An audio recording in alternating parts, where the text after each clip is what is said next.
αυτά τα σημεία, τη μία και την άλλη πλευρά του διαχωρισμού και να φωτογραφίσω τη μία και την άλλη πλευρά, είχε από τη δική μου, σαν πρόθεση δική μου, μια ενωτική, ας το πούμε, διάθεση και μια διάθεση να αποτυπώσω την καθημερινότητα, ακόμα και το τίποτα.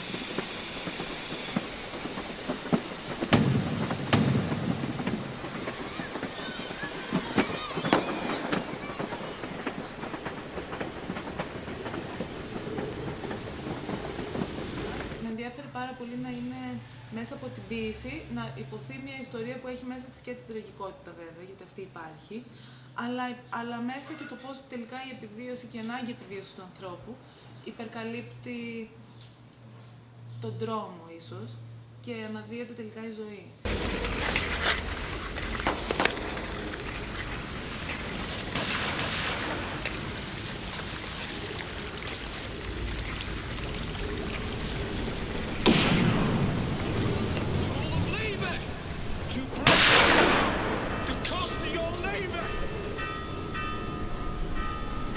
Πώς φαίνεται τόσο φυσιολογικές κάποιες εικόνες, ένα κοριτσάκι που ανεβαίνει τη σκάλα στο Κόσοβο ή τα δύο παιδάκια στην Παλαιστίνη στο τείχος. Είναι ότι αυτό που συνειδητοποίησα εγώ ίδια κάνοντας αυτά τα ταξίδια μετά από ένα σημείο, ήταν ότι εμένα μου φαινόταν φυσιολογικό να είμαι δίπλα σε στρατιώτες με όπλα και σε συνθήκες κάποιες στιγμές πάρα πολύ επικίνδυνες και κάπως τελικά, δηλαδή οι άνθρωποι που ήταν στην Αθήνα, εδώ δίπλα με η οικογένειά μου, με θεωρούσαν τελείως τρελή, όντας μητέρα δύο παιδιών, να κάνω αυτά τα ταξίδια. Και εγώ ίδια θυμάμαι, ενώ στην αρχή όταν ξεκίνησα τα πρώτα δύο ταξίδια χρηματοδοτώντας τα μόνη μου, με την ιδέα να βρεθεί μετά χρηματοδότηση για να μπορέσει να ολοκληρωθεί το έργο, πήγαμε με το Γιάννη στην Κύπρο και πήγαμε και στο Κόσοβο, που ήταν τα δύο πιο κοντινά. Δηλαδή μπορούσαμε να αντιμετωπίσουμε το κόστος του να γίνει αυτή η πρώτη καταγραφή. Κατά τη διάρκεια της χρονιάς που έπεται και που γίνανε αυτά τα ταξίδια και που βρέθηκα αρκετές στιγμές να διακινδυνεύει και η ίδια μου η ζωή, συνειδητοποίησα ότι τότε δεν φοβόμουν όμως. Γιατί μπαίνεις και αυτό γίνεται σχεδόν κανονικό. Και αυτοί οι άνθρωποι που ζουν σε αυτά τα τείχη και σε αυτές τις συνθήκες ζουν κανονικά, ας το πούμε, αλλά δεν είναι. Δεν είναι, είναι shocking. Δεν θα έπρεπε να συνηθίσουμε σε αυτή τη βία. Δηλαδή δεν είναι έξω από τη φύση, δεν είναι κανονικό.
Αυτά τα ταξίδια στα ποτάμια, δηλαδή το ταξίδι για ένα χρόνο μέσα στα ποτάμια, με έκανε να αρχίσω να παρακολουθώ τον άνθρωπο. Γιατί οι άνθρωποι πάνε γύρω από τα ποτάμια και κτίζουν τις πόλεις τους εκεί. Και αυτό γινόταν ανέκαθεν.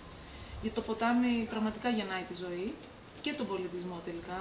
Εφόσον οι άνθρωποι βρίσκουν νερό, είναι ένας τρόπος να μετακινηθούν πολύ πιο απλώς. Δηλαδή έχει όλα αυτά τα φυσικά χαρακτηριστικά που βοηθάνε στο να αναπτυχθεί γύρω από τα ποτάμια η ζωή, ο πολιτισμός, η κοινωνία. Αυτό το έργο για μένα ήταν σταθμός, ας πούμε, έργο, διότι ακριβώς μπήκε στην ιστορία και σε αυτό που άρχισα να κοιτάω και το θέμα άνθρωπος.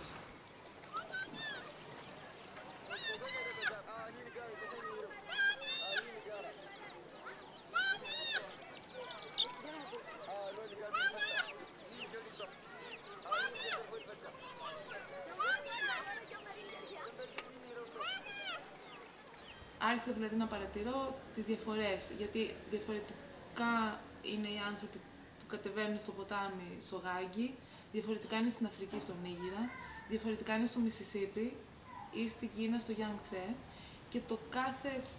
και βλέπεις έτσι, στην ουσία, όλα τα πρόσωπα των ανθρώπων, των πολιτισμών.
Το ποτάμι σήμερα τι σημαίνει, γιατί εγώ όταν ξεκίνησα να κάνω αυτό το ταξίδι το σκεφτόμουν σαν κάτι που μας ενώνει. Και σήμερα, έχοντας πλέον μετά και την εμπειρία του κάτω των διαφορετικών γραμμών, από τα τείχη, που αργότερα θα εξηγήσω πώς φτάσαμε εκεί, όμως σήμερα το ποτάμι και το ίδιο το νερό, ως ουσία, έχει γίνει κάτι που και αυτό έχει μέσα του το διαχωρισμό, διότι τώρα μιλάμε για κοινωνίες, ας το πούμε, που είναι πιο ψηλά, οι οποίες κατά κάποιο τρόπο κλέβουν τα αγαθά που δεν μπορούν να συναντήσουν παρακάτω, γιατί είτε παίρνουν το νερό μέσα από τα φράγματα, είτε δηλητηριάζουν το νερό σε κάποια σημεία, το οποίο φτάνει μολυσμένο παρακάτω.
Όμως τράβαγα πάρα πολλές φωτογραφίες και έγραφα και ημερολόγια, ακόμη και λίστες για το πώς πρέπει να οργανωθεί το επόμενο ταξίδι όταν ήμουν στην Αθήνα.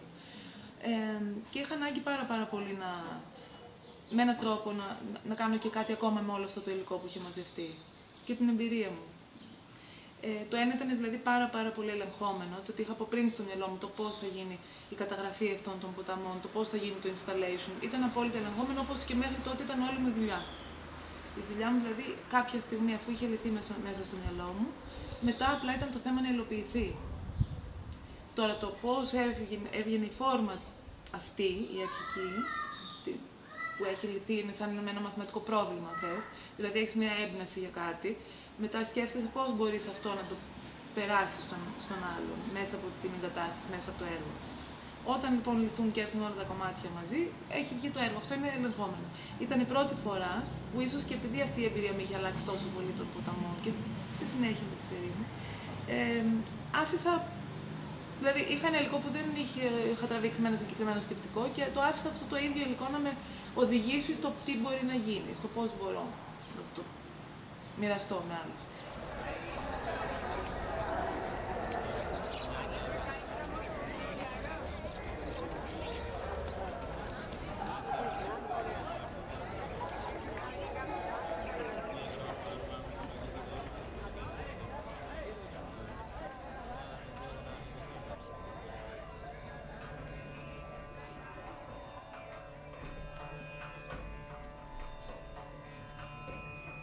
Έτσι λοιπόν άρχισα να ερευνώ τι ήταν αυτές οι εικόνες, αυτές οι φωτογραφίες για μένα. Υπάρχει ο κίνδυνος να γίνει photojournalistic, να γίνει National Geographic, να γίνει πολύ... Δεν ξέρω, δεν ήθελα να μπω σε αυτή τη διαδικασία. Ήθελα να μπορέσω να εκφράσω τη δική μου εμπειρία και να είναι αυτή αρκετά ανοιχτή ώστε να μπορέσει να γίνει και εμπειρία του θεατή. Οπότε σκεφτόμουν τι είναι η φωτογραφία, τι είναι αυτές οι εικόνες. Είναι οι φωτογραφίες, μια παγωμένη στιγμή στον χρόνο? Όχι, δεν ήταν αυτό που ήθελα. Ούτε και είμαι αρκετά καλή φωτογράφος ίσως για κάτι τέτοιο. Και για μένα ήταν τελικά η μνήμη. Ήταν πιο πολύ σαν πώς κάνουμε εικόνες μέσα στο μυαλό μας. Και ο συνδυασμός της διαφάνειας του νερού και της μνήμης ήταν αυτό που με οδήγησε στο να θέλω να τυπώσω τις φωτογραφίες αυτές σε διαφανή υλικό. Δηλαδή αισθανόμουν ότι εξέφραζε πολύ περισσότερο και έχει αυτή τη ρευστότητα μέσα του, το υλικό, η διαφάνεια στη φωτογραφία.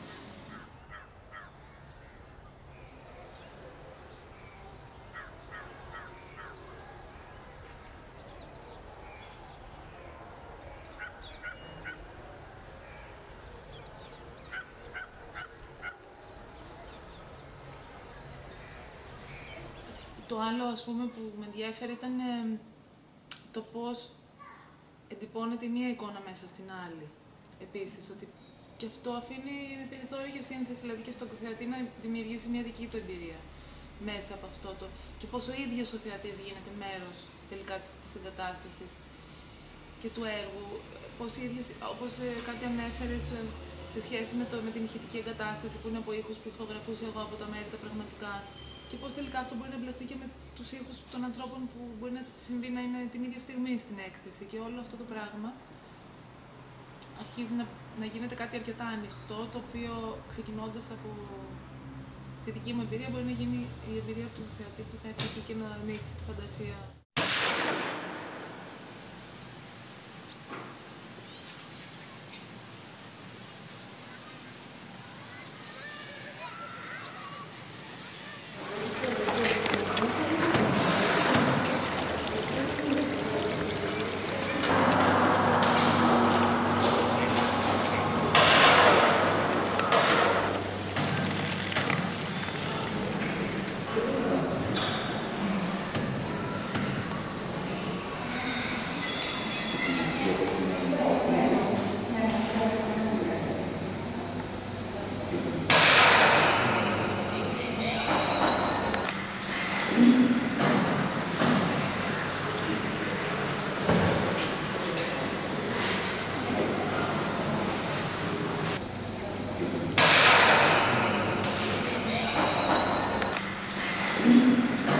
Από τότε που ακόμα ήμουν φοιτητής, μου είχε κάνει πολύ ιδιαίτερη εντύπωση.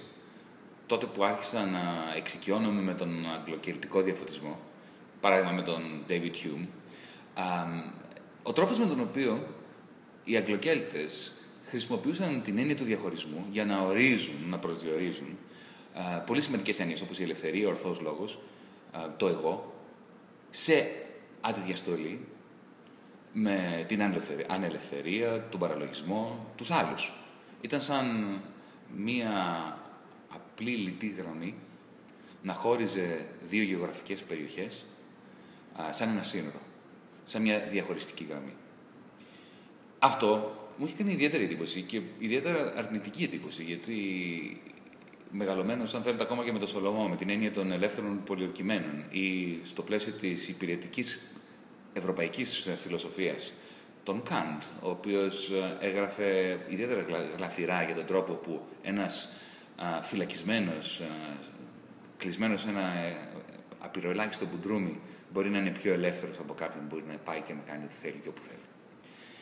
Αυτή η αγγλοκελτική μανία, φιλοσοφική μανία, με διαχωρισμούς και διαχωριστικές γραμμές, οι οποίες ορίζουν τις μεγάλες έννοιες του νεωτερισμού, μου είχε κάνει πάρα πολύ κακή εντύπωση.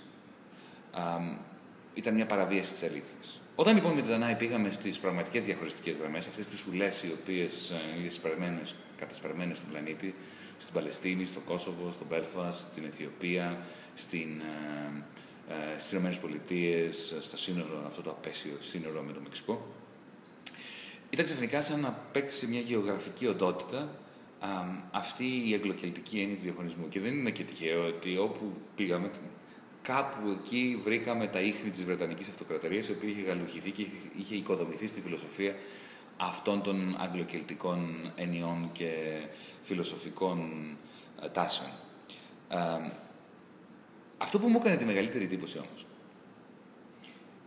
είναι το γεγονός ότι όσοι ζούσαν σε αυτές τις διαχωριστικές γραμμές, υπό τη σκιά αυτού του τείχους, είτε το τείχος ήταν στην Παλαιστίνη, ήταν τα Peace Walls στο Belfast, ή ήταν το απέσιο τείχος που χωρίζει το Μεξικό από τις ΗΠΑ, χωρίς να το ξέρουν, είχαν αποκτήσει πάρα πολλά κοινά μεταξύ τους.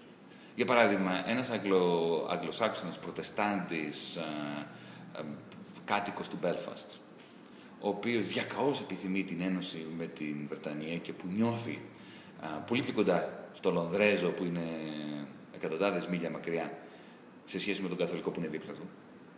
Τελικά αυτός, χωρίς να το ξέρει, είχε πολύ περισσότερα κοινά με κάποιον άλλον που ζούσε δίπλα σε ένα άλλο τείχος, στο Κασμίρ. Ήταν μουσουλμάνος είτε ήταν Ινδουιστής. Με ένα Παλαιστίνιο στην Καλκίλια.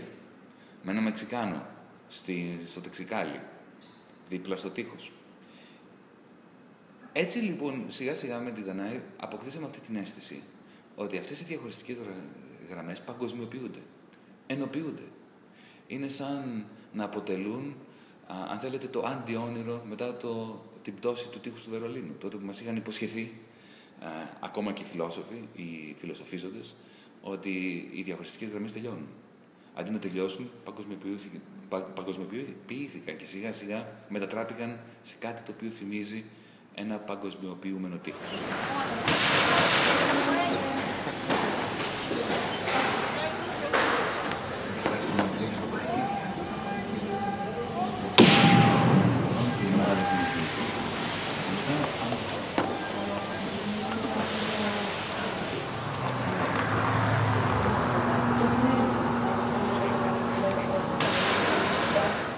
Διαχωριστικές γραμμές λοιπόν, όπου ήθελα να σταθώ στη μία και στην άλλη πλευρά και να φωτογραφίσω τη μία και την άλλη πλευρά, με σκοπό να κρεμαστούν απέναντι μία εικόνα στην άλλη, η μία φωτογραφία να κρεμαστεί απέναντι την άλλη και να δημιουργηθεί ένας διάδρομος με 14 φωτογραφίες, 7 και 7, όπου στην ουσία πάλι η δική μου πρόθεση ήταν ενωτική κατά κάποιον τρόπο. Δηλαδή να δείξω ότι οι άνθρωποι από τη μία και την άλλη πλευρά των διαχωρισμών είναι ίδιοι.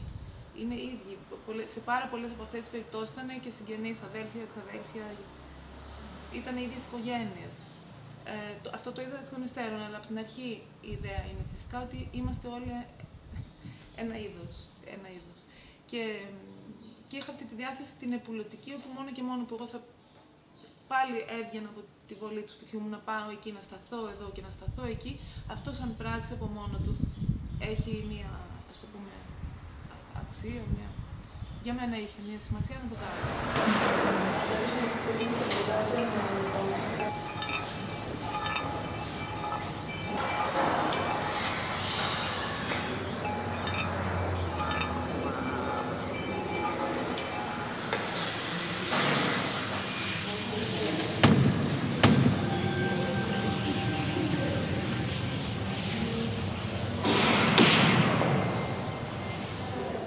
Αυτό, ας πούμε, είναι κάτι που το κάθε τέτοιο ταξίδι, το κάθε τέτοιο project που τελικά είναι σαν ένα ταξίδι, είτε έχει μέσα το ταξίδι είτε όχι, αλλά το ότι μπαίνω πολύ βιωματικά μέσα σε αυτές τις καταστάσεις και με ενδιαφέρουν, με οδηγεί και σε μια βαθύτερη κατανόηση του που ζω, του τι είμαι και του τι συμβαίνει γύρω μου.